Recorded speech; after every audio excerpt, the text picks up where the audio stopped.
광고는 없고요. 오늘 저희가 살펴볼 말씀은요, 마태복음 21장입니다. 마태복음 21장 뿐만이 아니라 저희가 물침례에 관한 말씀을 다 살펴보려고 합니다. 저희가 작년에 침례식을 이맘때 가졌었는데요. 그때 이제 침례로 구원을 받을 수 있는가, 침례나 세례로 구원을 받을 수 있는가, 이런 주제로 살펴봤고요. 오늘은 침례에 관해서 좀 살펴보려고 하는데요. 침례 전체에 대해서 살펴보려는 것은 아닙니다. 성경에 보면 물침례만 있는 건 아니죠. 성령 침례, 불침례도 있어요. 또 죽음을 의미하는 침례도 있습니다. 그렇죠? 근데 오늘은요, 저희가 이 침례에 관해서 일반적인 걸 다 살펴보는 건 아니고요. 물침례 한정해서 살펴보려고 합니다. 여기서 침례를 왜 받는지, 또 침례의 형식은 어떤 것인지, 이런 것에 대해서 아주 간략하게 살펴보도록 하겠습니다. 또 오늘은요, 침례를 성경적으로 침례에 바른 어떤 위치에 대해서 좀 살펴보려고 합니다. 침례를 너무 중요하게 생각하는 분들도 있고요. 특히 이제 독립침례교회들이 그렇습니다. 그래서 다른 데서 침례 받았다고 하면 무조건 다시 자기 교회에서 침례를 받도록 하는 교회들이 있고요. 또 침례를 너무 가볍게 생각하는 경향도 있어요. 그래서 성경적으로 침례의 위치가 어느 정도인지, 얼마만큼 중요한 건지에 대해서 좀 살펴보려고 합니다. 예, 본문은 마태복음 21장 23절부터 문맥을 위해서 저희가 좀 약간 길게 읽겠습니다. 27절까지인데요. 제가 먼저 받들어 읽겠습니다. 마태복음 21장 23절부터 27절까지 읽겠습니다. 자, 눈으로 한번 잘 따라서 보세요. 21장 23절. 그분께서 성전에 들어가 가르치실 때, 예수님 말하는 거죠. 수제사장들과 백성의 장로들이 그분께 나와 이르되 내가 무슨 권위로 이런 일들을 행하느냐, 또 누가 이 권위를 내게 주었느냐 하거늘 예수님께서 그들에게 대답하여 이르시되 나도 너희에게 한 가지를 묻겠노니 너희가 그것을 내게 말하면 나도 무슨 권위로 내가 이런 일들을 행하는지 너희에게 말하리라. 요한의 침례가 어디로부터 왔느냐, 하늘로부터 왔느냐, 사람들에게서 났느냐 하시매 그들이 서로 따져보며 이르되 만일 우리가 하늘로부터 왔다 하면 그가 우리에게 그런데 어찌하여 너희가 그를 믿지 아니하였느냐 할 것이요, 만일 우리가 사람들에게서 났다 하면 모든 사람이 요한을 대언자로 여기니 백성이 두렵도다 하고 예수님께 응답하여 이르되 우리가 말할 수 없노라 하매 그분께서 그들에게 이르시되 나도 무슨 권위로 내가 이런 일들을 행하는지 너희에게 말하지 아니하노라. 이들은요, 주님께 질문을 먼저 했죠. 그러니까 주님께서도 질문을 오히려 하셨습니다. 상호주의 원칙이죠. 주님의 질문에요, 모르겠다고 답하지 않았어요. 질문을 받았을 때 모르면 모르겠다고 답하면 되죠. 알고 있었습니다. 답을 알고 있었어요. 그래서 모르겠다고 하지 않고 그냥 말할 수 없다고 했습니다. 아는데 말하지 않겠다, 이렇게 얘기한 거죠. 그러니까 예수님께서도 똑같이 답해 주셨어요. 그럼 나도 답하지 않겠다, 이렇게 말씀하신 겁니다. 잠깐 먼저 기도하겠습니다. 하나님 아버지, 주님께서 저희들에게 주신 말씀으로 인해서 감사드립니다. 이 시간 저희가 주님의 말씀을 통해 이 물침례의 바른 의미를 알 수 있도록 도와주시기 원합니다. 예수님의 이름으로 기도드렸습니다. 아멘. 본문에 보시면요, 보시는 것처럼 이제 사람들이, 그러니까 예수님을 거부하는 사람들이죠, 침례에 대한 질문을 이제 주님께 하고 있습니다. 근데 이러한 문답이 오고 가던 이 당시에는요, 2000년 전이죠, 아직 신약 성경이 기록되기 전이었어요. 그렇죠? 이때는 성경이라고 하면요, 구약 성경만 있었습니다. 아직 예수님께서 십자가에 달리기 전이죠. 그래서 이 복음서도 없었고요, 서신서도 없었고, 계시록도 없었어요. 신약 성경이 없을 때입니다. 그래서 여기서 말하는 이제 예수님께서 예를 들면 너희가 성경 기록도 읽어보지 못하였느냐 이렇게 말씀하셨을 때는요, 신약을 뺀 구약만 의미하는 거겠죠. 창세기부터 말라기까지의 구약만 의미하는 것이었습니다.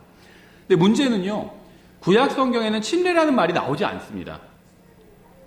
나중에 신약 성경에서 모세의 인도로 홍해를 건널 때 그것이 영적인 의미의 어떤 침례였다, 이렇게는 말하고 있지만 실제적인, 우리가 영적인 의미의 지금 침례에 대해서 얘기하는 건 아니거든요.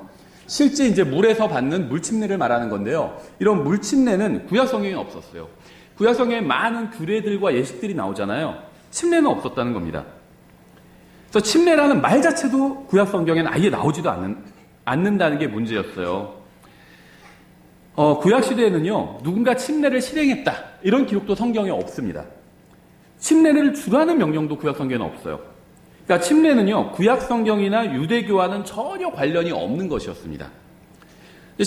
침례자 요한은요, 이 침례 요한은 구약 시대가 끝나갈 무렵에 갑자기 나타났죠.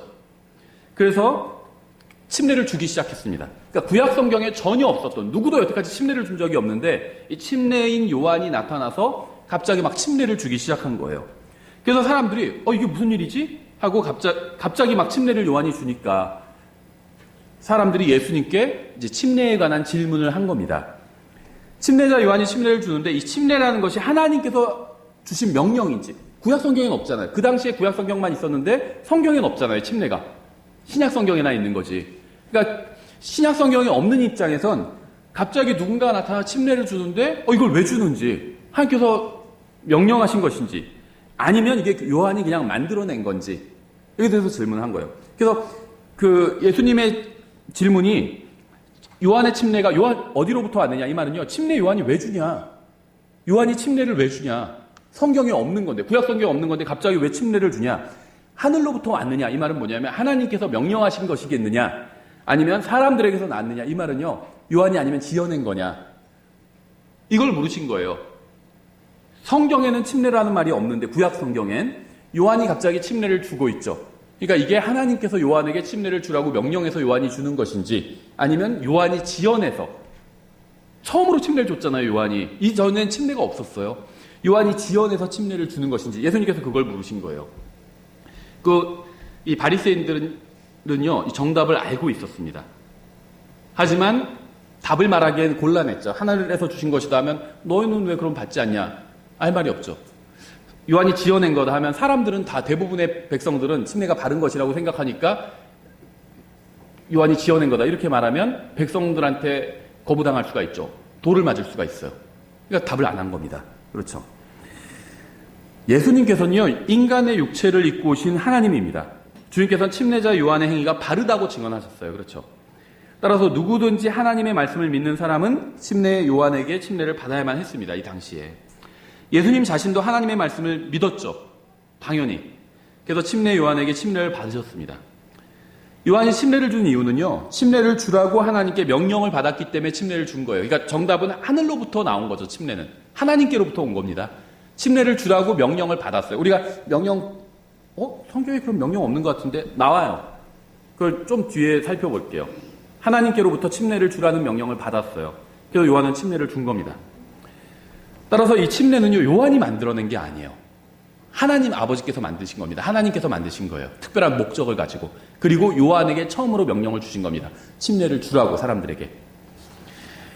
예수님께서도 침례자 요한에게 침례를 받으셨습니다. 그럼 이걸 통해서 알 수 있는 건 뭐냐면요, 침례는 죄를 제거해 주는 것이 아니라는 사실이에요. 침례가 죄를 제거해 주는 것이라면 예수님은 죄가 없으시기 때문에 침례를 받으실 필요가 없죠. 침례는요, 사람을 구원하는 것도 아닙니다. 예수님은 구원받을 필요가 없는 구원자예요. 죄인이 아니라. 그래서 예수님은 만약에 침례가 사람을 구원하는 것이라면, 침례를 받아야 구원받는다 한다면 예수님은 침례를 받으실 필요가 없었어요. 구원자이기 때문에. 또 침례는요, 구약 성경에 나온 예식도 아니고요, 신약 성경에서 말씀하시는 구원의 과정 중 일부도 아닙니다. 그렇다면 침례는 무엇일까요? 구약 성경에서도 침례를 주라고 말씀하신 적도 없어요. 구약 성경에 나온 예식도 아니고요, 구원의 어떤 단계도 아니에요, 침례는. 그런데 왜 침례를 주고 왜 침례를 받는 걸까요? 요한복음 1장에 이렇게 되어 있어요. 요한복음 1장 28절부터 29절에 저희가 오늘 신약 성경에 나온 침례에 관한 물침례 주는 장면을 한번 많이 찾아보려고 합니다. 다 찾는 건 아니고요. 요한복음 1장 28절부터 29절에 이렇게 되어 있는데요. 이 일들은 요한이 침례를 주던 곳인 요르단 건너편 베다바라에서 일어났더라. 다음날 요한이 예수님께서 자기에게 오시는 것을 보고 이르되 세상 죄를 제거하시는 하나님의 어린 양을 보라. 요한은 예수님을 원래 알고 있었을까요? 모르는 사이였을까요? 알고 있었어요. 사촌지간이었잖아요. 알고 있었습니다. 근데 요한은 예수님을 어린 시절부터 알았는데요, 예수님이 하나님의 어린 양이라는 것, 인간의 몸을 입고 오신 하나님이란 걸 알고 있었을까요? 모르고 있었을까요? 그거는 몰랐어요. 예수님을 어린 시절부터 사촌지간이었기 때문에 알고 있었지만, 예수님이 세상 죄값을 다 십자가 위에서 치르기 위해서 인간의 몸을 입고 오신 하나님이라는 사실을, 그건 몰랐습니다, 요한은. 근데 언제 알게 됐냐? 이때 알게 됐어요. 요한복음 1장 이 시점에서 이미 성인이 되어서 이 시점에 알게 되었습니다. 그렇죠. 요한은 침례를 주고 있었지만요. 근데 침례를 주고 있는데 예수님이 나오신 거죠. 침례를 주고 있었지만 침례가 세상 죄를 제거한다고 말하지 않았습니다. 그러니까 침례는 성경에서 중요한 거예요. 일단 중요한 건데요. 우리를 구원하거나 이런 능력은 없습니다. 구원과는 전혀 관련이 없어요. 세상 죄를 제거하는 능력은 없습니다. 누구의 죄도 제거하지 못해요. 침례는. 요한은 예수님을 보고 세상 죄를 제거하는 분이라고 얘기했어요. 침례를 주다가 예수님이 나오신 거거든요. 근데 침례를 주면서 이 침례는 죄를 씻어내는 거다 이런 얘기를 한 적이 없다는 겁니다. 침례를 막 주다가 예수님이 나오시니까 세상 죄를 제거하는 하나님의 어린 양이다. 저분이 바로 예수님이 세상 죄를 제거하는 분이라고 그렇게 증언을 하고 있는 거죠. 그래서 요한은요, 침례가 누구의 죄도 제거할 수 없다는 사실을 분명히 알고 있었습니다. 죄를 제거하실 수 있는 분은요, 예수님밖에 없어요. 하나님밖에 없습니다. 만약 여러분이 죄를 제거하고 싶으시다면 침례를 받지 말고 예수님을 믿으시면 돼요. 예수님께 나오면 됩니다. 30절에 내가 말하기를 내 뒤에 오시는 분이 있는데 그분께서 나보다 앞서신 것은 그분께서 나보다 먼저 계셨기 때문이라. 이 침례인 요한이요, 예수님보다 생일이 6개월 정도 빠르죠. 나이가 6개월 더 많은 거죠. 먼저 있었어요. 그리고 사역도 먼저 시작했죠. 침례인 요한이. 그러니까 침례인 요한은요, 여러 면에 있어서 예수님보다 앞선 사람이었습니다. 나이도 더 많고요. 6개월 더 많죠. 그다음에 사역도 먼저 시작했어요. 그렇죠. 그런데 자기보다 더 먼저 계신 분이란 걸 알고 있었습니다. 그리스도란 걸 알고 있었어요. 인간의 몸을 입고 오신 하나님이란 걸 알고 있었습니다. 하며 언급한 분이 곧 이분이라. 내가 그분을 알지 못하였으나 사촌지간인데 왜 몰라요? 하나님인지 몰랐다는 거예요. 하나님의 어린 양인지 몰랐다는 겁니다. 인간의 몸을 입고 오신 하나님인지 몰랐다는 거예요. 내가 그분을 알지 못하였으나 그분이 이스라엘에게 드러나야 함으로 내가 와서 물로 침례를 주노라 하니라. 예수님은요, 성경엔 오래전부터요, 이스라엘 민족을 통해서 하나님께서 인간의 몸을 입고 오시겠다. 그러니까 이스라엘 사람으로 이 세상에 오시겠다. 이게 예언되어 있었습니다. 그래서 이스라엘에게 드러나야 됐어요. 이분이 바로 그분이라고. 그래서 그 목적으로 침례를 준다. 이렇게 얘기하고 있죠. 그래서 여기서 침례자 요한이 침례를 주는 이유가 정확하게 나와 있습니다. 침례를 주는 목적은요, 사람들에게 드러내기 위함이에요. 보이게, 눈에 보이게 드러내기 위함입니다. 요한이 예수님께 침례를 준 이유는요, 그분이 죄를 제거하는 분임을 세상에 드러내기 위함이었습니다. 여러분은 왜 예수님을 믿고 구원받은 사람들이 침례를 받는지 아세요? 제가 예수님을 저의 유일한 구원자로 믿고, 저는 30년 됐어요. 이제 30년 넘었습니다. 30년 하고 한 달 넘었어요. 제가 예수님을 저의 유일한 구원자로 믿고 구원받은 순간 하나님께서 저의 모든 죄를 용서해 주셨습니다. 하지만 다른 사람은 이런 과정을 눈으로 볼 수는 없어요. 제가 구원받을 때 하나님께서는요, 저에게 영원한 생명을 주셨습니다. 하지만 이것도 다른 사람의 눈에 보이는 건 아니죠. 제가 구원받는 순간 성령님께서 제 안에 들어오셨습니다. 하지만 이것도 다른 사람 눈에 보이는 건 아니었습니다. 제가 구원받은 것과 영원한 생명을 받은 것과 성령님께서 제 안에 들어오신 것은요, 눈으로 보이는 일은 아니었습니다. 따라서 이러한 일이 나에게 일어났다는 것을 사람들에게 드러내기 위해서 침례를 받는 거예요. 마가복음 1장에도 침례에 관한 이야기가 나오는데요. 마가복음 1장 1절에 하나님의 아들 예수 그리스도의 복음의 시작이라 대언자들의 글에 기록된 바, 잘못된 성경에는요, 이사야의 글에 기록된 바 이렇게 되어 있어요. 보라, 내가 내 사자를 내 얼굴 앞에 보내노니 그가 내 앞에서 내 길을 예비하리라. 그런데 이 말은 이사야서에 없습니다. 이건 말라기 3장 인용한 거죠. 그래서 그 잘못된 성경대로 한다면 성경에 오류가 있는 거예요. 바른 성경에는 대언자들의 글이라고 되어 있죠. 이사야 한 사람의 글이 아니라 대언자들의 글. 보라, 내가 내 사자를 내 얼굴 앞에 보내노니 그가 내 앞에서 내 길을 예비하리라. 말라기 3장. 광야에서 외치는 자의 소리가 있어 이르기를 너희는 주의 길을 예비하라. 그분의 행로들을 곧게 하라 한 것 같이. 이거는 이사야서 40장에 있죠. 4절에 요한이 광야에서 침례를 주고 죄들의 사면을 얻게 한 회개의 침례를 선포하며, 이 회개라는 말은요, 사람들이 싫어하는 말이에요. 구원받은 사람도 싫어하고 구원받지 않은 사람도 싫어하는 말입니다. 요한은 회개 침례에 관한 설교를 했어요. 다시 말하면 회개에 관한 설교를 했고요. 자신이 회개했다는 증거가 눈에 보이지 않죠. 나중에 그 사람의 변화된 삶을 보면 회개했는지 알 수는 있지만요. 지금 당장은 보이지 않아요. 지금 회개해야 됩니다. 네, 제가 회개했습니다. 했는데 당장 눈에 회개 진짜 했는지 안 했는지 보이지 않잖아요. 회개의 증거로서 침례를 준 겁니다. 회개했다는 일종의 증거로서 눈에 보이게 침례를 준 거예요. 회개는 눈에 보이지는 않잖아요. 당장은. 누가 회개해야 될까요? 하나님을 기쁘시게 해드리는 삶을 살지 못한 모든 사람들이 다 회개해야 됩니다. 일단 침례와 관계없이 회개라는 것만 본다면요. 구원 받았든 구원 받지 않았든 하나님을 내가 기쁘게 해드리는 삶을 살지 못했다. 그럼 회개해야 돼요. 어떤 분들은 회개는 단 한 번, 구원받을 때만 회개하면 되고 그 다음에 회개할 필요 없다 하는데 그건 사실이 아닙니다. 성경엔 그렇게 말씀하신 적이 없어요.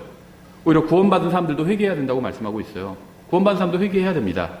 죄를 지었으면 회개해야죠. 그렇죠. 자백하는 거에 하나님 앞에서 요한일서에 나오잖아요. 죄를 지어놓고는 우리라고 하죠. 거기서 우리라고 하는 건 구원받은 사람들 말하는 거거든요. 죄를 지어놓고 내가 죄 짓지 않았다 하면 그거는 거짓말하는 거라고 요한일서에 말씀하고 있잖아요. 예. 한 번 회개했다고 해서 되는 게 아닙니다. 구원받기 위한 회개는 한 번 하면 돼요. 근데 구원받고 살다가 또 죄를 지면 또 회개하면 돼요. 다시 구원받으라는 말이 아니에요. 다시 회개하라는 말입니다. 그렇죠. 그래서 자신이 하나님 앞에서 죄를 지었다고 인정하는 사람은 모두 침례자 요한 앞에 나와서 회개의 표시로 침례를 받았습니다. 요한복음 1장에서는요. 예수님께서 구원자라는 사실을 드러내기 위해서 침례를 받았죠. 예수님이. 마가복음 1장에서는요. 자신이 회개했다는 사실을 보여주기 위해서 침례를 받았습니다. 그러니까 뭔가를 눈에 보이지 않는 걸 드러내 보여주기 위해서 침례를 받는다는 사실을 알 수 있죠. 따라서 침례는요. 무엇인가를 드러내는 역할을 한다는 사실을 알 수 있어요. 요한복음 1장 24절에 다시 요한복음으로 돌아가서 그들은 바리새인들이 보낸 자들이더라. 이제 침례에 대해서 바리새인들이 예수님께 질문을 했죠. 이제는 침례인 요한에게 질문을 하고 있어요. 그들이 또 그에게 물으며 그에게 이르되 그러면 내가 그 그리스도도 아니요 엘리야도 아니요 그 대언자도 아닐지. 그 대언자라는 건 이제 그 모세와 같은 대언자, 모세가 예언한 대언자, 사실은 그리스도를 말하는 거죠. 그 대언자도 아닐진데 어찌하여 침례를 주느냐 하매 사람들은요, 침례가 죄를 제거하거나 사람을 구원하는 것이 아니라면, 구원의 필수적인 요소가 아니라면, 침례를 주는 사람이 적어도 구원자거나, 그래야 의미 있는 게 아니냐, 이렇게 생각을 한 겁니다. 그래서 침례자 요한에게, 네가 그리스도냐, 이렇게 물어본 거죠. 사람들은 침례에 대해서 오해를 하고 있었어요. 침례가 죄를 제거하는 것도 아니고, 침례를 주는 사람이 구원자도 아니라면, 왜 침례를 주고받는지, 이게 궁금했던 거죠. 33절 요한이 그들에게 대답하여 이르되 나는 물로 침례를 주거니와 26절이네요. 26절 나는 물로 침례를 주거니와 너희가 알지 못하는 한 분이 너희 가운데 서 계시니 곧 내 뒤에 오시지만 나보다 앞서신 분이시라. 나는 그분의 신발끈을 풀 자격도 없노라 하더라. 이 일들은 요한이 침례를 주던 곳인 요르단 건너편 베데바라에서 일어났더라. 33절 나는 그분을 알지 못하였으나 나를 보내어 물로 침례를 주게 하신 분. 요한의 침례가 하늘로부터 나왔고요. 요한이 하나님께 침례를 주라고 명령을 받았다고 제가 말한 이유가 여기 있어요. 나는 그분을 알지 못하였으나 나를 보내어 하나님께서 보내셨죠. 물로 침례를 주게 하신 분. 물로 침례라고 명령하신 겁니다. 그래서 물로 침례를 준 거예요. 물로 침례를 주게 하신 분. 바로 그분께서 내게 이르시되 성령이 누구에게 내려와 그 위에 머무는 것을 내가 보거든 바로 그가 곧 성령으로 침례를 주는 분이니라 하셨기에 내가 보고 이분이 하나님의 아들이심을 증언하였노라 하니라. 요한은 자신이 아니라 예수님께서 죄를 제거하시는 분이심을 세상에 보여주기 위해서 침례를 준 겁니다. 이분을 믿어야 죄가 용서받고 구원받고 성령님을 받을 수 있다. 이분이 누구신지를 보여주기 위해서 그분께 예수님께 침례를 줬던 겁니다. 또 요한이 침례를 준 이유는요. 하나님께서 침례를 통해서 그에게 세상 죄를 제거하시는 분이 누구인지 보여주시겠다고 하셨기 때문이었어요. 사람들이 요한에게 나와서 침례를 받은 이유는요. 하나님께서 요한에게 말씀하셨다는 사실을 믿었기 때문이었습니다. 따라서 침례를 주는 사람이나 받는 사람 양쪽 모두의 경우를 보면 침례는 순종의 결과라는 걸 알 수 있어요. 저는 오늘 하나님께서 순종하는 분들로 인해서 감사를 합니다. 침례를 받는 분들로 인해서 감사를 해요. 그러니까 침례는 하나님께서 무엇인가 하셨다는 것을 사람들에게 드러내는 역할을 하고요. 사람들은 믿음으로 그걸 받아들인다는 또 그런 역할을 한다는 겁니다. 침례는 사람을 구원할 수도 없고요. 구원받은 사람을 더욱 의롭게 만들 수도 없어요. 침례는 침례를 받은 사람이 하나님께 순종하고 있다는 사실을 밖으로 드러내 보여주는 것뿐입니다. 하나님께서는요, 침례인 요한에게 회개의 침례를 주라고 말씀하셨고요. 요한은 회개한 사람은 나와서 침례를 받으라고 사람들에게 말했습니다. 사람들은 요한의 말을 믿고 그 말씀대로 회개한 후에 나와서 침례를 받았어요. 물침례를요. 사람들은 그렇게 함으로 하나님께 마음으로부터 순종했다는 것을 행동으로 입증해 보여준 겁니다. 그렇죠? 왜 침례를 받아야 될까요? 교회 다니고요. 성경 읽고요. 복음 전하고요. 헌금하고요. 그러니까 이런 일들, 성경에서 구원받은 사람들에게 하라고 명령하신 수많은 것들을 하는 이와 정확히 같은 이유로 침례를 받습니다. 하나님의 말씀에 순종하기 위해서 침례 받는 거예요. 왜 성경을 읽죠? 이거랑 똑같은 이유라는 겁니다. 왜 교회에 나오죠? 또 왜 헌금을 하죠? 왜 복음을 전하죠? 왜 기도를 하죠? 이거가 똑같은 이유예요. 기본적으로 성경에서 하라고 그랬잖아요. 그러니까 이제 그게 성경을 읽으면 어떤 유익이 생기고 교회에 나와서 또 교제를 나누고 무슨 유익이 생기고 복음을 전하면 누군가 구원받고 유익하고 그런 유익이 있기 때문에 이런 것들을 하는 거겠죠. 근데 가장 근본적인 이유는요. 하나님께서 그렇게 하라고 명령하셨어요. 기도하라고 명령하셨잖아요. 헌금도 하라고 명령하셨어요. 성경 읽으라고 명령하셨어요. 또 모이기를 힘쓰라고 말씀하셨잖아요. 교회 나오라고 명령하셨어요. 그래서 이런 걸 하는 겁니다. 기본적으로 하나님께서 명령하셨기 때문에 하는 거예요. 침례도 마찬가지예요. 하나님께서 침례 주라고 명령하셨어요. 그래서 침례를 주는 겁니다. 저희도 이제 독립침례교회에 속해 있고요. 이 독립침례교회의 전통을 존중합니다. 무시하지 않아요. 그런데 너무 지나치게 어떤 성경에 없는 것을 강조할 필요는 없다고 생각합니다. 다 그런 건 아닌데요. 이 독립침례교회 성향들이 침례를 아주 엄청나게 중요하게 생각해요. 그래서 다른 데서 침례를 받은 사람 무조건 다시 재침례 받게 합니다. 그래서 제가 말씀드렸죠. 침례를 받지 않은 사람 구원받고, 그 다음에 잘못 받은 사람, 그 다음에는 잘못된 또 방법으로 받은 사람, 그런 사람은 다시 침례를 받아야 돼요. 근데 그게 아니면 바른 방법으로 침례를 받았으면요, 침례 다시 받을 필요는 없어요. 근데 무조건 자기 교회 나오면 다시 침례 받게 하는 사람들이 있어요. 그리고 지역교회 회원이 되기 위해선 반드시 침례를 받아야 된다. 이런 거 조건으로 내거는 사람들도 있습니다. 성경에 그런 게 있나요? 심지어 지역교회랑 침례는 물론 관련이 있죠. 근데 뭐 필수적인 어떤 것이라고 그렇게 나온 건 없죠.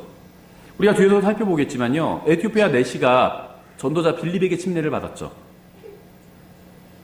그리고 빌립이 속한 교회에 바로 회원으로 가입했나요? 침례는 간증이지 교회 회원 가입하는 것과 사실 관련이 없다 이렇게 말할 수 없지만 뭐 필수적인 건 아니라는 겁니다. 이디오피아 내시랑 다시는 만난 적이 없어요. 빌립은. 그렇죠. 침례받고 서로 헤어졌습니다. 갈 길 갔어요. 지역교회 회원으로 가입하는 것과 관련이 없다는 겁니다. 그러니까 저는요, 지역교회 회원 침례 받은 사람이 그 교회 회원이 될 수 있다.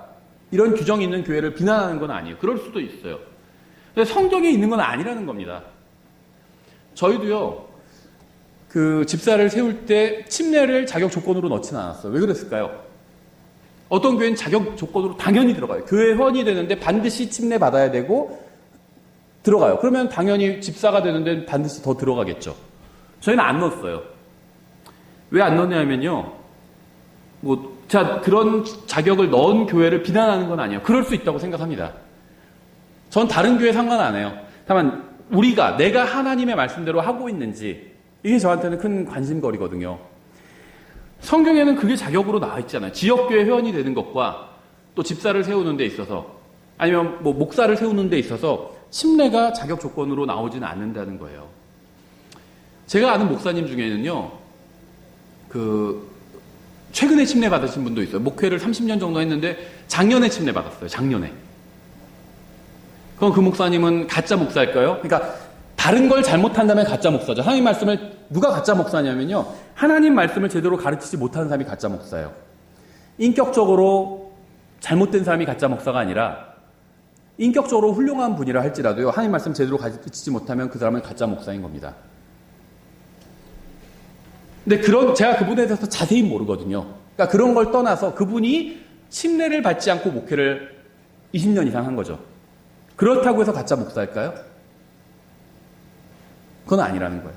이거나 똑같아요.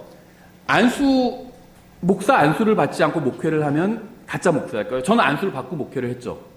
안수를 못 받고 목회한 분도 있어요. 그럼 가짜 목사일까요? 그게 목사의 자격 중에 하나일까요? 안수를 꼭 받는 게 다른 사람에게? 그건 아니라는 거죠. 여태까지 역사상 가장 훌륭한 설교자로 꼽히는 사람이 스펄전이잖아요. 거의 130년 전의 사람이거든. 100년 전 사람이에요. 스펄전이 목회할 당시에는요, 스펄전 교회가 전 세계에서 가장 큰 교회였습니다. 설교를 하면요, 바로 다음날 유럽 각국의 언어로 바로 번역이 돼서 다 전파가 됐어요, 바로. 스펄전은 안수를 받은 적이 없어요. 목사로서. 근데 누가 스펄전은 가짜 목사다 이렇게 얘기하는 사람은 없죠. 왜냐하면 그게 목사의 자격 조건은 아니기 때문이에요. 논쟁은 있지만 사도행전 6장에서 7명의 사람들을 세우죠. 어떤 분들은 여기에 집사라는 말이 안 나왔기 때문에 이게 집사가 아니다. 이렇게 얘기하는 사람들도 있어요. 그런데 정황을 보면 이 사람들이 집사가 아니면 뭘까요, 이 사람들이? 말씀의 사역자들이 말씀과 기도에 전념하기 위해서 일을 분담한 거잖아요. 그래서 말씀과 기도를 제외한 나머지 다른 어떤 먹고 사는 문제, 성도들을 분배하는 문제, 이런 문제에 있어서 먹을 거 분배하는 문제, 이런 문제를 해결하기 위해서 7명을 세웠잖아요.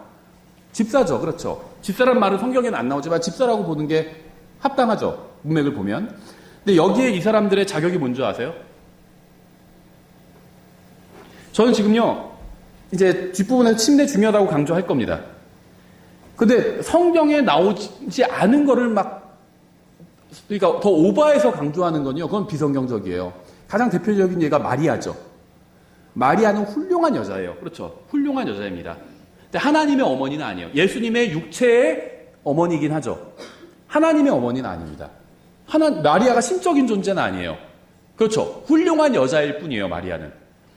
근데 마리아를 훌륭한 여자를 넘어서 신적인 존재로 추앙하면 그건 잘못된 우상숭배가 되죠. 성경에서 말씀하시는 침례가 있어요. 근데 그걸 물침례, 그러니까 그 침례를 또 오버해가지고 너무 중요하게 여기면요, 우상숭배가 되는 거예요.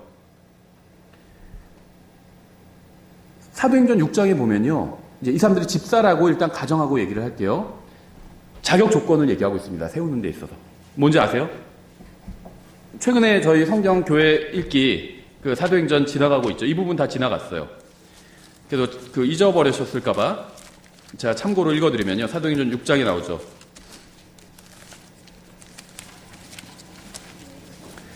6장 앞부분에 나와요. 그러면 형제들아 3절에 너희는 너희 가운데서 정직하다는 평판이 있고, 집사의 자격이에요. 정직하다는 평판이, 나중에 디모데후서도 볼 건데 거기가 일치하는지 보세요. 너희는 정직하다는 평판이 있고, 교회 사무관리를 하기 때문에 정직하지 않은 사람이면 맡길 수가 없어요. 그렇죠. 성령님과 지혜가 충만한 사람 7을 찾아내라. 정직해야 되고요. 성령님과 지혜가 충만해야 됩니다. 지혜로워야 돼요. 그래야지 일을 처리를 잘할 거 아니에요. 그렇죠. 우리가 이 일을 그들에게 맡기고 오직 우리는 계속해서 기도와 말씀 사역에 전념하리라. 이게 말씀 사역자의 일이에요. 어떤 사람들 찾아다니면서 뭐하고 다른 거 잘하는 목사님들도 있는데요. 잘하면 좋죠. 못해도 돼요. 말씀 사역자는 기도와 말씀을, 이게 본분이에요. 온 무리가 이 말을 기쁘게 여기고, 잘 보세요. 믿음과 성령님이 충만한 사람을 택했죠. 사도들이 요구한 건 뭐였냐면요, 정직하고 그 다음에 성령님과 지혜가 충만한 사람, 구원받은 사람 중에서, 성령님이 충만하려면 구원받아야 되죠. 구원받은 사람 중에서 정직하고 그 다음에 지혜가 많은 사람을 뽑으라고 했더니 무리가 회중이 뽑았죠. 목사님이 임명하는 것, 목사님이 그냥, 저는 회중을 대표해서 제가 안수를 한 거죠. 저는 저희 집사님들 제가 추천 안 했어요. 아무도. 말씀의 사역자가 뽑지 않았잖아요. 회중한테 뽑으라고 그랬잖아요. 너희가. 그렇죠. 그랬더니 회중이 믿음과 성령님이 충만한 사람을 뽑았어요. 이게 집사의 자격 요건이에요. 이 디모데전서 3장에도 나오죠. 이왕 얘기 나온 김에 한번 찾아보면요. 디모데전서 3장에서 집사의 자격이 나오는데요.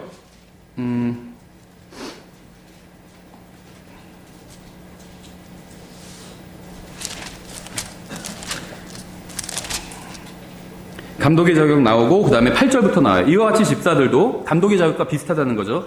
반드시 신중하며 한 입으로 두말하지 아니면 자기를 많은 술에 내주지 아니면 더러운 이익을 탐내지 아니하며 순수한 양심 속에 믿음의 신비를 간직한 자라 할지라. 믿음이 충만한 사람 뽑았죠. 사도행전 6장에서도.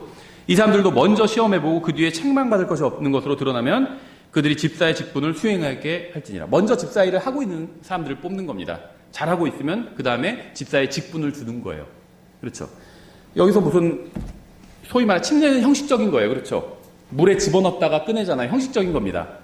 주의 만찬도 형식적인 거죠. 다 나눠서 조금씩 나눠서 먹고 하잖아요. 형식적인 거예요. 근데 집사의 자격 중에 형식적인 게 없죠. 사도행전 6장과 디모데전서 3장을 보면요. 공통점이 뭔지 아세요? 형식적인 게 아니라 내면에 관련한 것들입니다. 믿음, 말씀으로 충만한 것들. 그 다음에 디모데전서 3장도 거의 비슷해요. 거의 그 범주에 다 들어가는 겁니다. 형식적인 게 없어요. 그렇죠. 그래서 침례가 중요한 건데요.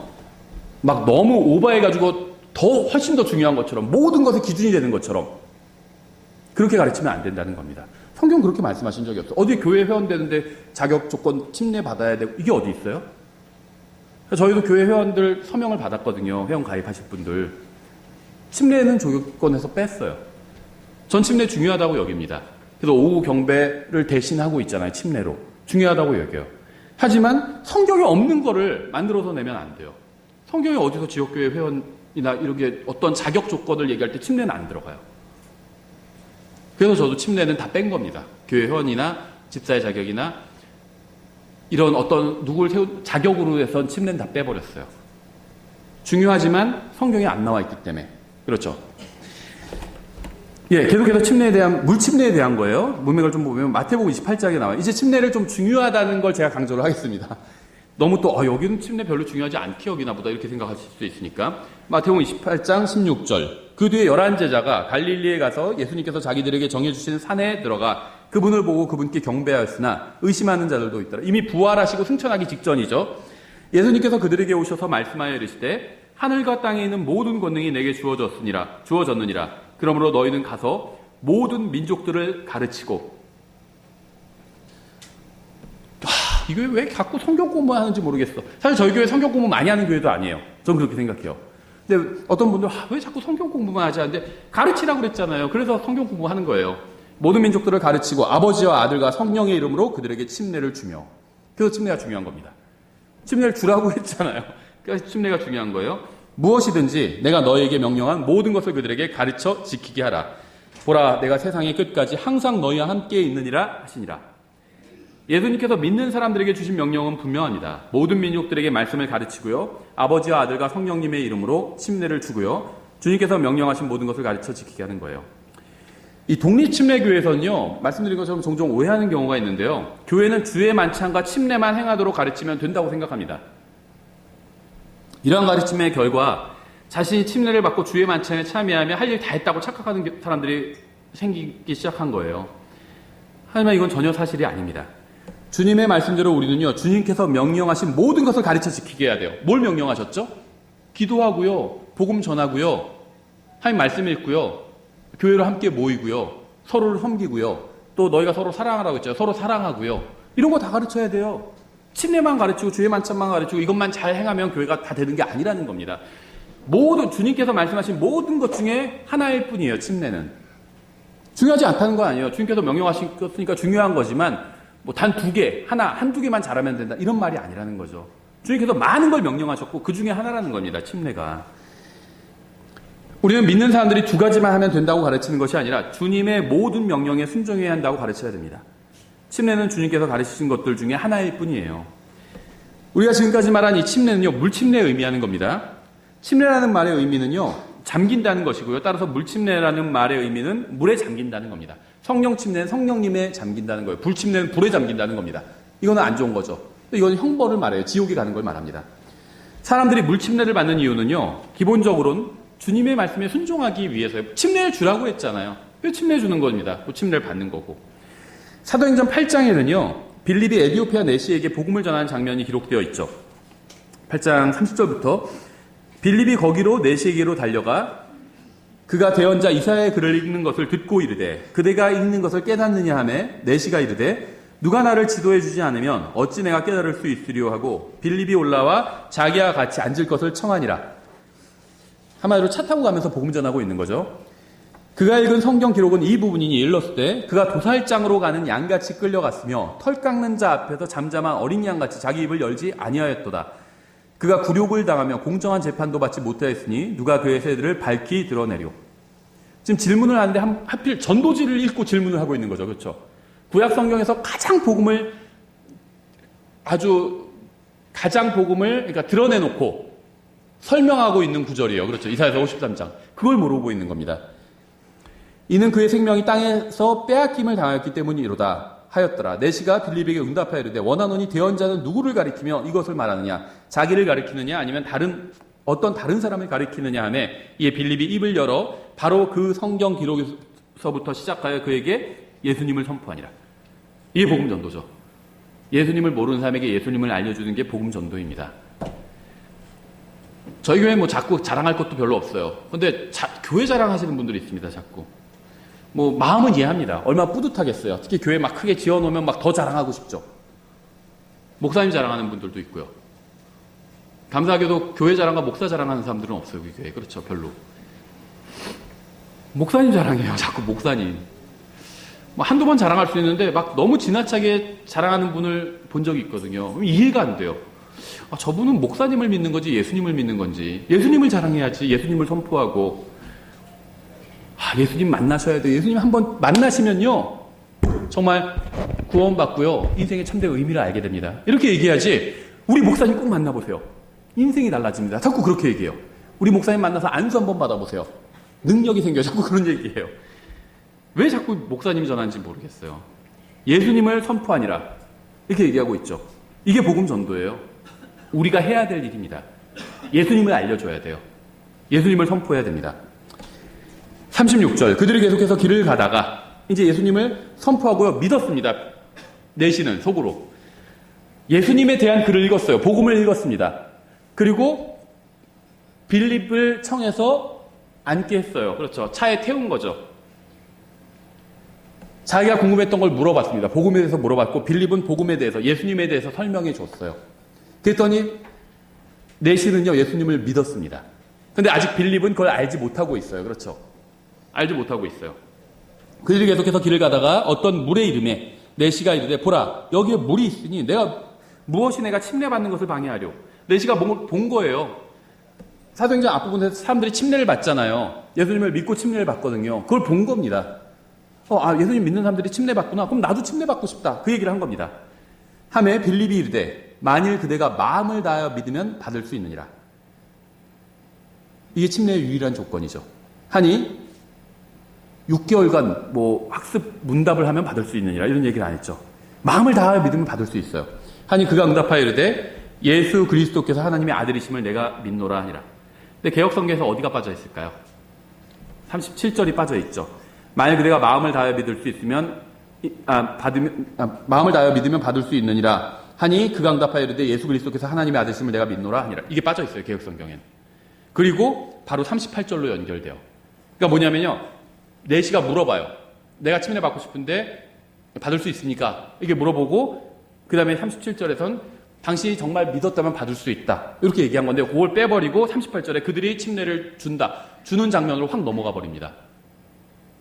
말이 안 되는 거죠.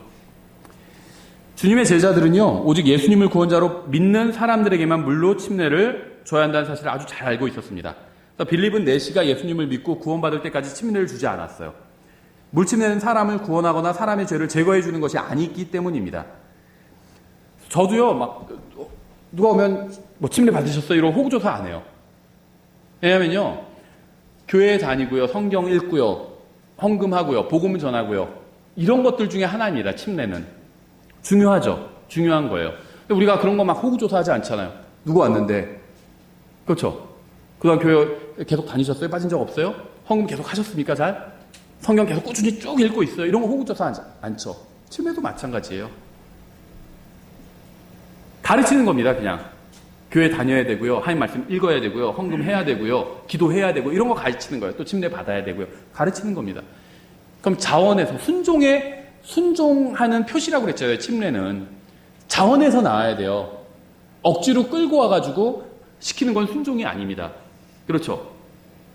자원에서 하는 게 순종이에요. 성경에서 신약 교회에게 요구하시는 순종은, 구원받은 사람들에게 요구하시는 순종은요, 자원에서 하는 순종입니다. 그렇죠? 침례도 마찬가지라는 거죠.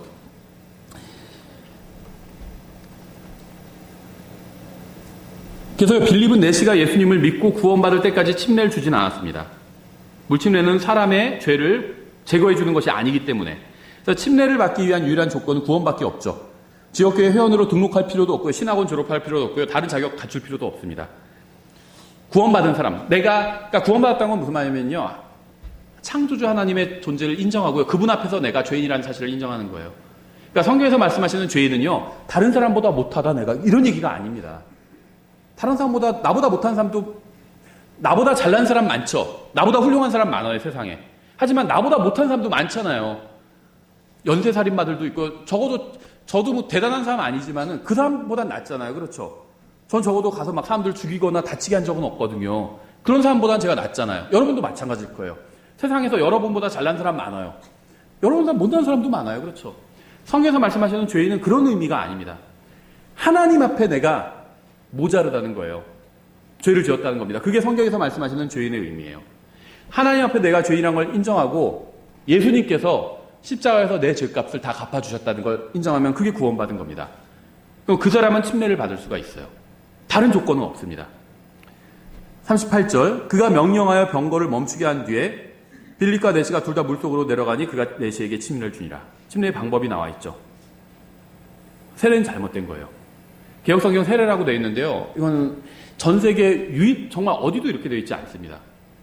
왜냐하면 영어로는 베프티즘이거든요. 영어로 변개된 성경은 NIV, NRSV 변개된 성경들요 다 베프티즘 되어 있어요.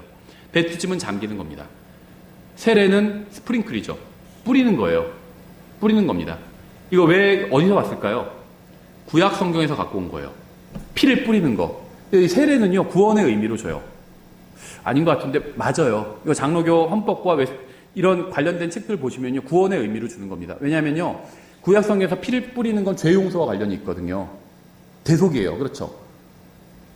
그래서 구원은 일찍 받으면 일찍 받을수록 더 좋죠.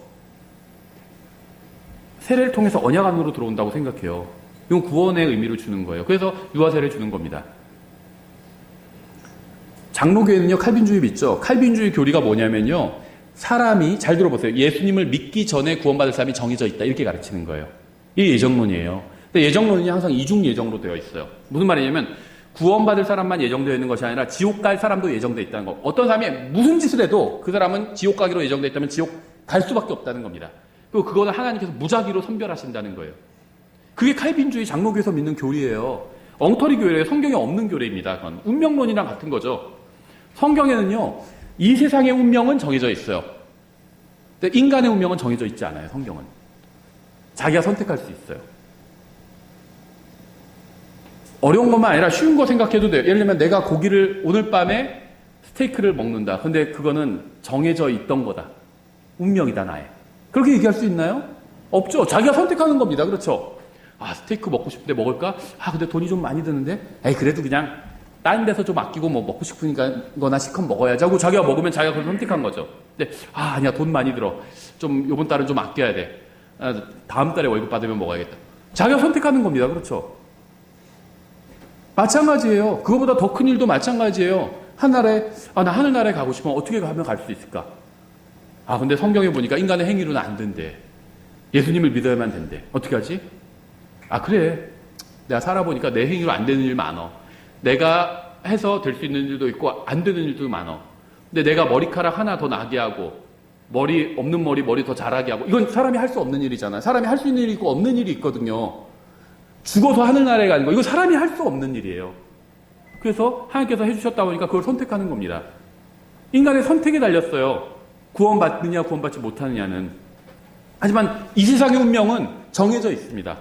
하나님께서 다 불살라 버리시고 새하늘과 새 땅 만드신다고 했어요. 그건 우리가 막 환경운동한다고 해서 바꿀 수 있는 게 아니죠. 정해져 있어요. 근데 인간의 운명은 정해져 있지 않다는 겁니다. 그렇죠? 세례는 잘못된 거예요. 방법만 잘못된 게 아니라 의미가 잘못된 겁니다. 성경엔 세례가 없어요. 빌립은 내시의 머리에 물을 뿌리지 않았습니다. 만약에 물 뿌릴 거면요, 먼 길을 여행하는 사람이니까 물이 있었겠죠. 당연히 물병 갖고 있잖아요. 그렇죠? 저도 운전을 뭐 지방에 가서 한 3시간 해야 된다. 그럼 물병 옆에 놓고 운전하거든요. 뭐 음료수 여러 개 놓고 운전해요. 계속 마시면서 운전하고 그럽니다. 그렇죠? 집에서 여기 교회 왔다 갔다 15분 거리, 여기는 물병 안 갖고 다녀요. 금방 가서 거기서 마시면 되니까. 이 당시에 마차로 대륙을 횡단하던 사람이에요. 내시는. 물병이 있었겠죠. 그러면은 세례 받아야 되면요, 가는 길에 물 뿌려줄 수 있었잖아요. 차를 세울 필요가 없어요. 세례를 급하게 받아야 된다. 차를 이제 헤어질 거니까 빌립과 급하게 받아야 되죠. 차를 세울 필요가 없습니다. 달리면서 뿌려주면 돼요. 옆에서. 제가 물 좀 튀길 텐데요. 신경 쓰지 마시고 계속 운전하세요 하면서 옆에서 뿌리면 돼요. 근데 그러지 않았죠. 침례를 받기 위해서는 세워야 돼요. 차를. 침례라는 건 물속에 잠기는 거니까. 그래서 차를 세운 겁니다. 마차를 세운 거예요. 침례를 주는 사람과 침례를 받는 사람이 둘 다 물속으로 내려갔습니다. 왜냐하면 한 사람은 물에 완전히 잠기고요, 다른 사람은 그가 물에 완전히 잠길 수 있도록 도와줘야 되기 때문이에요. 그래서 어떤 교회 침례탕이 있는데 한 사람만 들어가게 돼 있는 탕도 있어요. 목사님은 안 들어가고 침례 주는 사람은 안 들어가고 받는 사람만 잠갔다 나오는데요. 성경에 보면 다 들어갔습니다. 다. 그렇죠? 이왕 성경적으로 하면 다 들어가는 게 맞는 것 같아요. 좀 비난하는 건 아닙니다. 같은 얼마나 자리가 좁으면 그렇게 했겠어요. 같은 없는 교회끼리 비난하는 건 아니에요. 뭐 목욕탕에서 주시는 분도 있어요. 가정집 목욕탕에서. 그럴 수도 있다고 생각합니다. 하지만 이왕이면 들어가라고 했어요. 그러니까 이왕이면 그 방법대로 다 하는 게 좋죠. 둘 다 들어갔습니다. 성경에 보면 항상 둘 다 들어갔어요. 한 사람은 완전히 잠기고 한 사람은 잠겼다가 일어나도록 도와줬습니다. 침례를 주는 사람이. 둘 다 들어가는 게 맞아요. 그래서 어떤 분들은요, 꼭 물에 잠기는 침례를 받았는가 그렇게 중요한 문제라고 묻기도 합니다. 하나님께서 말씀하신 대로 행하는 것은 중요한 문제예요. 우리가 봤을 땐 별 의미 없어 보이는, 굳이 물에 들어갔다가 나오는 게 의미가 있나? 이렇게 생각할 수 있는데요. 인간적으로 보면 그렇습니다. 그런데 하나님께서 주라고 했잖아요. 하나님께서.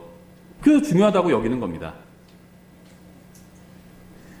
주님께서 완전히 물에 들어가 잠기는 침례를 명령하셨다면 우린 그렇게 해야 돼요. 명령하셨으니까 그렇게 하는 거예요. 다른 이유 없어요. 이것이 바로 순종입니다. 온전한 순종만이 진정한 순종이에요. 부분적인 순종은 순종이 아닙니다. 종교의식으로 침례를 받는다면요, 침례를 받건 세례를 받건 큰 문제가 아닐 수도 있지만 주님의 말씀에 순종하는 의미로서 침례를 받는다면 어떤 방식으로 받는지도 매우 중요한 문제예요. 성경은요, 물에 완전히 잠기는 침례만이 바른 침례라고 말씀하고 있어요. 요한복음 3장 23절에서 요한도 살림에 가까운 에논에서 침례를 주니 이는 거기에 많은 물이 있었기 때문이다. 세를 주기 위해서라면요, 많은 물 필요하지 않아요. 이는 거기에 물 한 병이 있더라. 이렇게 하면 되죠, 성경에. 요한은 물에 완전히 잠기는 침례를 주기 위해서 많은 물이 있던 곳을 찾은 겁니다. 말씀드린 것처럼요, 이 침례라는 말의 기본적인 의미는 잠긴다는 건데요. 주의할 것은요, 침례라는 말에는 잠긴다는 의미 이상이 있어요. 정확하게 말하면요, 침례는 잠겼다가 다시 일어나는 것을 포함합니다. 왜냐하면 예수님께서 죽으셨고 묻히셨다가 부활하신 것을 믿는다는 의미로 침례를 받는 것이기 때문에 그래요. 따라서 침례는요, 단순하게 잠기는 것으로 끝나지 않고요, 부활하신 예수님처럼 다시 일어나는 것을 포함합니다. 침례는요, 옛사람이 죽고 새 사람으로 내가 다시 태어났기 때문에 그렇게 살겠다, 그걸 상징적으로 보여주는 거예요. 내가 새 사람으로 다시 태어난 건 진짜 예수님을 믿을 때 다시 태어난 겁니다. 에디오피아 내시는요, 빌립이 예수님을 선포할 때 그걸 믿었죠. 예수님을 믿었어요. 그때 새 사람으로 다시 태어났습니다. 침례 받을 때 새 사람으로 다시 태어난 건 아니에요. 근데 그걸 보여주고 싶었던 거예요. 나도 새 사람으로 다시 태어난 사람이라고. 그래서 침례를 받은 겁니다. 그래서 성경에는 항상 많은 물이 있는 곳에서 침례를 주는 장면이 나오는 거예요. 그렇다면 물 침례와 성령 침례의 차이점은 무엇일까요? 간단하게만 살펴보면요, 사도행전 10장 44절에 베드로가 아직 이 말들을 할 때 성령께서 말씀을 들은 모든 사람 위에 임하심에 이들이 우리와 마찬가지로 성령을 받았으니, 47절이죠. 이거는 누가 물을 금하여 이들이 침례를 받지 못하게 하겠느냐 하고 그들에게 명령하여 주의 이름으로. 아버지, 아들과 성령님의 이름이 아닌 것 같죠? 같은 거예요. 아버지의 이름도 주죠. 주님이에요. 아들의 이름도 주님이죠. 우리 예수님 주님이라고 부르죠. 성령님의 이름도 주님입니다. 아버지, 아들과 성령의 이름으로 침례를 주는 것과 주의 이름으로 침례를 주는 것, 이건 같은 겁니다. 주의 이름으로 침례를 받게 하니라. 그때 그들이 그에게 며칠 동안 머물 것을 청하니라. 베드로가 예수님을 전하자 고넬료 일가는요, 예수님을 구원자로 믿었고요. 그 결과 성령님을 받았고요. 이건 자동으로 이루어진 겁니다. 성령님을 받는 건요, 내가 예수님을 믿으면 그때 하나님께서 주시는 거예요. 나의 느낌과는 전혀 관련이 없어요. 베드로는 그들이 구원받았다는 것을 확인하고 나서 물침례를 주었습니다. 믿고 성령을 받고 침례를 받는 것이 성경적인 순서예요. 물침례를 받았다고 해서 성령님을 받는 것이 아님에 주의해야 됩니다. 예수님을 믿으면 예수님의 영이신 성령님께서 믿은 사람 안에 들어오시는데요. 이것을 성령 침례라고 부릅니다. 예수님을 자신의 구원자로 믿으면 주님께서는 성령님을 주시고 성령님을 받은 사람은 순종의 의미로 물침례를 받는 겁니다. 사도행전 16장에도 간단하게 저희가 침례받는 장면들을 살펴보면요. 14절에 두아디라 시 출신의 자주색 옷감 장수로서 하나님께 경배하는 루디아라 하는 어떤 여자가 우리의 말을 들으매, 이 여자는요, 하나님을 믿고 있었던 사람인데요. 예수님에 대해서는 잘 모르고 있었죠. 주께서 그녀의 마음을 여심으로, 마음을 열어도요, 예수님 거부할 수 있어요. 그녀가 바울이 말하는 것들에 주의를 기울이니라. 마음을 열어서 일단 설교는 들어봐야겠다. 이렇게 마음 열어주신 거죠. 강제로 믿게 하셨다는 건 아닙니다. 그녀와 그녀의 집안 사람들이 침례를 받고 말씀을 듣고 믿었어요. 그리고 침례를 받은 거죠. 우리에게 간청하여 이르되 만일 당신들이 나를 주께 신실한 자로 판단하였거든 내 집에 들어와 거기 머무소서 하고 우리를 강권하더라. 사도행전에 나오는 모든 사람들은요, 다 먼저 믿고 나서 그 다음에 물침례를 받았습니다. 믿기 전에 어렸을 때 유아세를 받은 게 아니라는 거예요. 그런 건 성경에 없습니다. 사도행전 16장에 26절, 갑자기 큰 지진이 나서 감옥의 기초가 흔들리고 즉시 모든 문이 열리며 모든 사람의 결박이 풀리니라.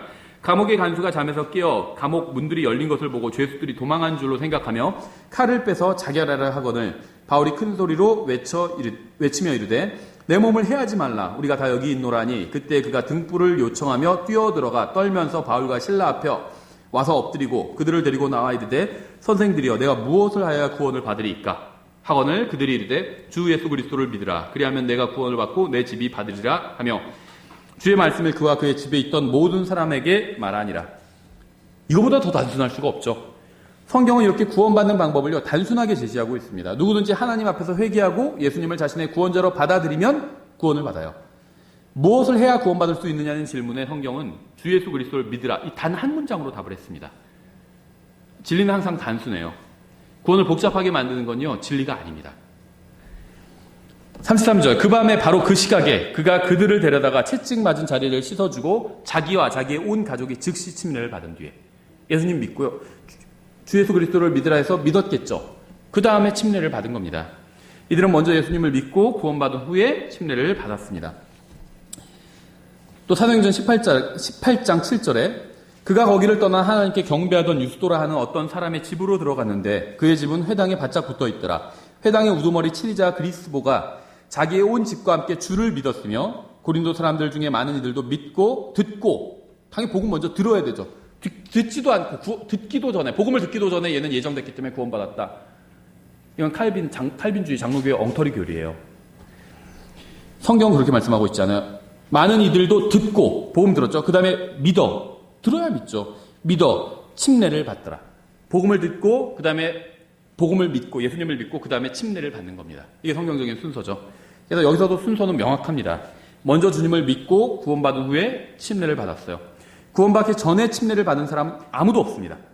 만약에 그렇게 침례를 받았으면 다시 받아야 돼요. 침례를 받은 사람들 중에 누구도 침례를 통해서 구원받았다고 생각하는 사람도 성경에는 아무도 없습니다. 유아세례도 안 나와요. 성경에는 유아 침례도 안 나옵니다. 장로교에서 유아세례 주니까요, 그게 좋아 보여서 침례교에서 헌화식 하죠. 헌화식. 저는 뭐 사람을 비판하는 건 아닌데요, 그런 거 왜 하는지 모르겠어요. 헌화식. 하나님께 아이를 드립니다. 그래서 그럼 걔가 믿나요, 나중에? 아니면 설교자가 되고 목사가 되나요? 자기가 자기 몸을 주님께 드려야죠. 왜 남의 몸을, 아무리 자식이라도 남의 몸을 드려요? 그건 잘못된 거죠. 장로교에서 하는데요, 그게 뭔가 한마디로 제가 봤을 때는 장사가 된다고 판단한 거예요. 유아세례가. 유아세례를 하면 또 그냥 안 받잖아요. 감사원금도 드리고 뭔가 돼요. 우리도 뭐 해야 되는데 우리 교리적으로 유아들 침례 주면 안 되니까 헌화식 하는 거예요. 뭐 아닐 수도 있겠지만 저 눈에는 그렇게 보여요. 왜냐하면 굳이 불필요한 거예요. 안 그래요? 헌화식해서 뭐예요? 아기 낳는데 자기가 하나님 말씀대로 잘 키우면 되지. 모터로 앞에 나와서 그런 걸 하느냐는 거죠. 예식으로. 고린도전서 1장에서도 침례에 대한 이야기가 나오는데요. 제가 다른 독립 침례교회처럼 침례에 대해서 막 강조하지 않는 이유가 사실 여기에 있어요. 고린도전서 1장 13절에 그리스도께서 나뉘셨느냐? 바울이 너희를 위해 십자가에 못 박혔느냐? 혹은 너희가 바울의 이름으로 침례를 받았느냐? 내가 그리스도와 가이오 외에는 너희 중 아무에게도 침례를 주지 아니한 것을 하나님께 감사하노니 이것은 아무도 내가 내 이름으로 침례를 주었다고 말하지 못하게 하려 함이라. 내가 또한 스데바나의 집안 사람들에게 침례를 주었고 그 외엔 다른 누구에게 내가 침례를 주었는지 알지 못하노라. 바울이 침례 준 사람은요 손에 꼽습니다. 많지 않아요. 바울은 사람들이 자신을 높이거나 자신에게 특별한 의미를 두게 하지 않게 하기 위해서 오직 몇 사람에게만 침례를 줬어요. 바울이 소아시아의 교회를 많이 세웠잖아요. 나도 바울에게 침례 받았어. 이런 게 어떤 육신의 자랑거리가 될까봐 침례 주지 않은 겁니다. 정말 침례를 줄 사람이 없고 그런 때에만 할 수 없이 몇 사람에게만 침례를 줬어요. 17절에 그 이유가 나오죠. 그리스도께서 침례를 주라고 나를 보내지 아니하시고 복음을 선포하라고 보내셨거니와. 복음 전도자였죠. 바울은 목사와 복음 전도자였어요. 교회에서 성경을 계속 가르쳤고요. 돌아다니면서 복음을 전하고 교회를 세운 일을 했죠. 두 가지 의사가 있었습니다. 목사와 복음 전도자. 그게 자기의 직분이었다는 겁니다. 근데 침례를 주는 사람, 베프티스트가 사실 침례 주는 사람이란 말이죠. 존 더 베프티스트. 침례자 요한이라고 하죠. 근데 그런 은사는 없어요. 성경에. 그렇죠. 그리스도께서 침례를 주라고 나를 보내지 아니하시고 복음을 선포하라고 보내셨거니와 이 일을 말의 지혜로 하지 아니함은 그리스도의 십자가가 무효가 되지 않게 하려 함이라. 복음과 침례는 서로 다른 겁니다. 복음을 전하고 보내시고 침례를 주라고 보내심을 받은 사람은 요한뿐이 없죠. 그 외에는 없습니다. 복음은요 예수 그리스도께서 성경 기록대로 우리를 위해서 십자가에서 죽으셨다가 묻히셨다가 3일 만에 다시 일어나신 겁니다. 이걸 믿으면 구원받아요. 침례는요 구원과는 상관없고 오직 순종과 관련이 있을 뿐이에요. 하나님께서 명령하셨기 때문에 그냥 받는 겁니다. 물론 간증의 의미로. 그렇죠. 구원받지 않은 사람들에게 필요한 것은요 침례가 아니라 복음입니다. 구원받은 사람이 자발적으로 가장 먼저 해야 할 일 중에 하나가 침례를 받는 거예요. 저희는 교회가 작으니까 침례탕을 만들 수가 없으니까 1년에 한 번만 침례를 주는 거죠. 근데 이 침례는요 다른 모든 명령과 마찬가지로 전적으로 자발적으로 이루어져야 돼요. 침례 안 받았어요? 침례 받아야죠. 제가 그렇게 안 한다는 겁니다. 헌금했어요? 헌금해야죠. 기도하고 있어요? 기도해야죠. 성경 어디까지 읽었어요? 그거 갖고 되겠어요? 더 읽어야죠. 목사가 그런 일을 하는 게 아니에요. 어떤 분들 그런 걸 원하는 사람들이 있어요. 목사님 전화해가지고 왜 교회 안 났어요? 교회 나와야죠 하고. 물론 그럴 수도 있죠. 그게 잘못됐다는 건 아닌데요. 목사가 하는 일은 아니라는 겁니다. 목사는 성경을 가르치는 사람이에요. 침례의 의미를 바르게 가르치는 거예요. 성경 읽어야 된다고 가르치는 거예요. 안 읽으면 어떻게 되는지 가르치는 겁니다. 기도하는 법을 가르치는 거예요. 기도해야 된다고 가르치는 거고요. 가르치는 사람이에요. 하나님의 말씀을. 사람들 쫓아다니면서 무슨 잘하고 있나 못하고 있나 막 기록하다가 지적하고 이런 사람은 아니라는 거예요. 목사는. 침례도 마찬가지예요. 그래서 제가 침례 받았는지 아닌지 호구조사하지 않는 거예요. 자기가 판단하는 겁니다. 하나님 말씀 배우고 자기가 판단하는 거예요. 그래 내가 요즘 기도를 잘 못했는데 기도가 그만큼 중요하구나. 기도해야지. 그래 내가 성경 그냥 하루에 한 장씩만 읽었는데 그거 갖고 부족하구나. 하루에 한 장 읽는 거냐 한 끼 먹는 거나 마찬가지예요. 아니 한 숟갈 먹는 거나 마찬가지일 수도 있고 경우에 따라서는. 성경 읽고 성경 연구를 해야 돼요. 공부해야 됩니다. 매일 성경 공부해야 돼요. 일주일에 2-3번 하는 거. 저희 3번 하죠. 설교하고 성경 공부 2번 하죠. 부족해요, 사실은. 부족합니다. 그래서 저는요, 여러분이 가장 후회할 게 그거라고 생각해요. 하늘나라에 가서. 후회할 게 여러 가지가 있는데 그 중에 하나가 베스트 5 안에 들어가는 게 이거라고 생각해요. 성경 공부 더 할 걸. 왜 안 했을까? 성경 공부해야 돼요. 하나님 말씀 제대로 연구하지 않고 하는 모든 것들이 다 잘못될 수가 있어요. 복음전도 훌륭하죠. 하나님 말씀 모르면요, 복음전도 엉터리로 하는 사람들이 있어요. 기도해야 되죠. 하나님 말씀 제대로 연구하지 않으면 기도도 잘못하는 사람이 있어요. 이상한 기도만 하는 사람들도 있어요. 헌금해야 되죠. 하나님 말씀 제대로 연구하지 않으면 이상한 데 돈 갖다 바치면서 자기가 하나님 제대로 섬기고 있다고 헌금했다고 생각하는 사람들도 있어요. 교제해야 되죠. 하나님 말씀 제대로 연구하지 않으면 교제 이상하게 하는 사람이 있어요. 모여가지고 다른 사람 욕하면서 다른 사람 욕하고 교회 욕하고 목사 욕하고 근데요, 누가 목사 욕하면요, 저한테 꼭 얘기 안 해주셔도 돼요. 목사 욕할 수도 있죠. 예, 저도 과거에 그런 적이 있었거든요. 목사님이 욕한 적이 있어요. 할 수도 있죠. 하나님 욕만 안 하면 되죠. 근데 가능하면 하지 마세요. 덕이 안 돼요. 왠 줄 아세요? 내 아이가 자라서 열심히 신앙생활 하는 아이가 되기를 원하죠.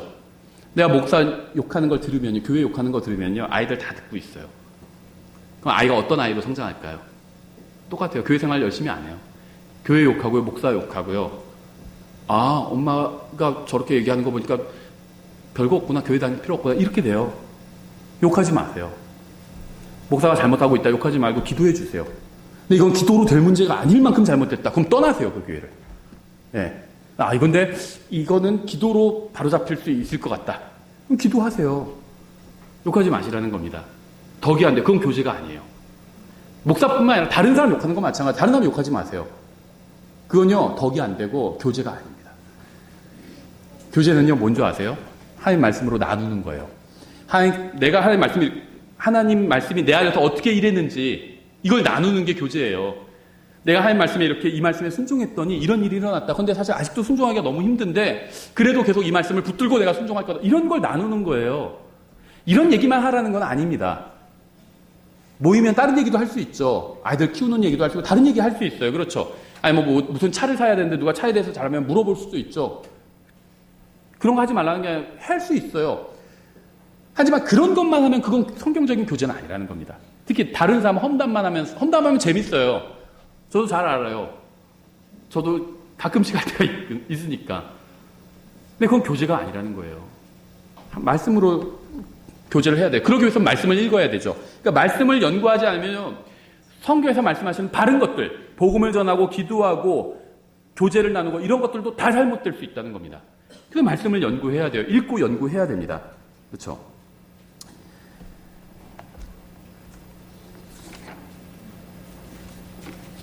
목사는요, 무엇인가 하라고 몰아붙이는 사람이 아니에요. 성경을 가르치는 사람입니다. 그렇죠? 목사는 하나님의 말씀을 가르쳐서 사람들이 스스로 자발적으로 주님의 명령에 순종할 수 있도록 도와주는 사람이에요. 헌금 안 해요? 헌금 안 하면 어떻게 되는 줄 아세요? 교통사고 나서 병원에 들어가게 돼요. 이렇게 막 겁주는 사람이 아니라는 거예요. 헌금 안 하는 사람들이 다 교통사고 나나요? 헌금 잘하는데 교통사고 날 수도 있거든요. 그건 무관해요. 교통사고는. 전방 주시하고요. 교통질서 잘 지키고요. 과속하지 말고요. 졸음운전하지 말고요. 그럼 교통사고 대부분은 면할 수 있어요. 헌금과 관련이 없습니다. 그렇죠. 사람들 겁줘가지고 막 그럼 무서워서 헌금해야지. 이렇게 만드는 게 목사 일이 아니라는 거예요. 헌금을 가르치는 겁니다. 어떻게 쓰이고요.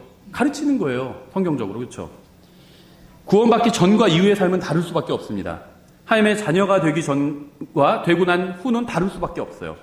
침례는 구원으로 인해서 자신의 삶에 변화가 생겼다는 것을 다른 사람들에게 간증하는 겁니다.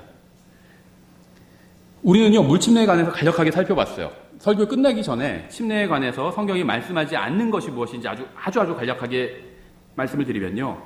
침례는 교회 예배당 안에서만 받아야 되는 것도 아니고요. 강이나 바다에서만 받아야 되는 것도 아닙니다. 물이 많으면 받을 수 있는 거예요. 물이 많으면. 침례 형식은요, 물에 잠기는 형태로만 이루어지면 됩니다. 형식적인 면에서는 이외에 다른 조건이 필요하지 않아요. 일반적으로 침례교회 목사님들은요, 그 침례를 주기 전에 한 손을 들고 침례를 준다는 사실을 말하고 침례를 줍니다. 저도 이런 걸 보고요, 왜 저렇게 하지? 이렇게 생각했던 적이 있어요. 왜냐하면 성경을 아무리 봐도 그런 거 안 나오거든요. 예를 들면, 나 누구누구는 누구누구에게 침례를 주노라 하면서 침례를 주더라고요. 근데 왜 그런가 봤더니 그게 전통이에요, 보니까. 침례교회. 다른 침례교회 가보시면 그렇게 하는 교회들 꽤 많아요. 침례 주기 전에 딱 목사님 손 들고요. 나 누구누구는 누구에게 하나님의 말씀에 따라 무슨 침례를 주노라 이러고 침례 주거든요. 그런데요, 성경에 보면 반드시 침례 주는 사람이 손을 들고 침례를 주라 이런 말은 없습니다. 손은 어떻게 해야 되냐? 없어요. 성경 안 나온 건 자기 마음대로 하면 돼요. 자기 이렇게 옆구리 하고 있든지 상관없어요. 그렇죠. 상관없습니다. 침례 손을 어떻게 하는지는. 구원받았는지 여부를 확인하고요. 그 다음에 아버지, 아들과 성령님의 이름으로 침례를 주면 됩니다. 그래서 저는 이렇게 하죠. 침례를 줄 때 일단 먼저 자기가 침례 받는다는 사람이 자기가 구원받았다고 하니까는 예수님 믿는다고 하니까 침례 주는 거죠. 그러니까 다시 확인 한 번 더 하고 침례를 주기 위해서 누구누구의 형제님은 하나님 앞에서 자신이 죄인이라는 사실을 인정하십니까? 그럼 믿으면 저희 아멘으로 답하죠. 아멘. 그러면 그 다음에 예수 그리스도께서 누구누구 형제님을 대신해서 십자가 위에서 달려 돌아가셨다는 사실을 믿으십니까? 아멘 하죠. 그러면 이 신앙 고백에 따라 아버지와 아들과 성령의 임의로 침례를 줍니다. 그러면서 침례를 줍니다. 저는. 그게 가장 단순한 것 같더라고요. 또 제 나름대로는 그게 가장 성경적인 것 같아요. 저만 그렇게 하는 게 아니라 그렇게 하는 분들도 있어요. 그게. 어떤 형식은 없다는 거죠. 예, 그래서 침례를 통해서 하나님께서 나를 구원해 주셨다는 사실을 세상에 드러내 보여주는 겁니다. 침례를 통해서 또 여러분의 말과 또 행동과 인생을 통해서 주님께서 여러분에게 해주신 일을 세상에 드러내 보여줘야 돼요. 그러니까 침례는 시작인 거예요. 침례를 통해서 하나님께서 나를 구원하셨다는 걸 사람들에게 보여주는 것처럼 침례를 받고 나서는요. 말과 행동과 내 인생을 통해서 사람들에게 보여주는 거예요. 말로만이 아니라 내 행동을 통해서 인생을 통해서도 하나님께서 내 안에서 이런 일을 해주셨다는 걸 사람들에게 보여주는 겁니다. 그 첫 출발점이 침례예요. 그렇죠? 예, 기도하겠습니다. 하나님 아버지, 저에게 주님의 말씀인 성경을 주셔서 감사드립니다. 저에게 성경이 없었더라면 저희는 암흑 가운데 있고 혼란 속에 있었을 것입니다. 주님의 진리가 저희 마음속을 환하게 비추인 것처럼 주님의 말씀을 듣는 모든 사람의 마음속에도 환하게 비추어 주시기 원합니다. 예수님의 이름으로 기도드렸습니다. 아멘.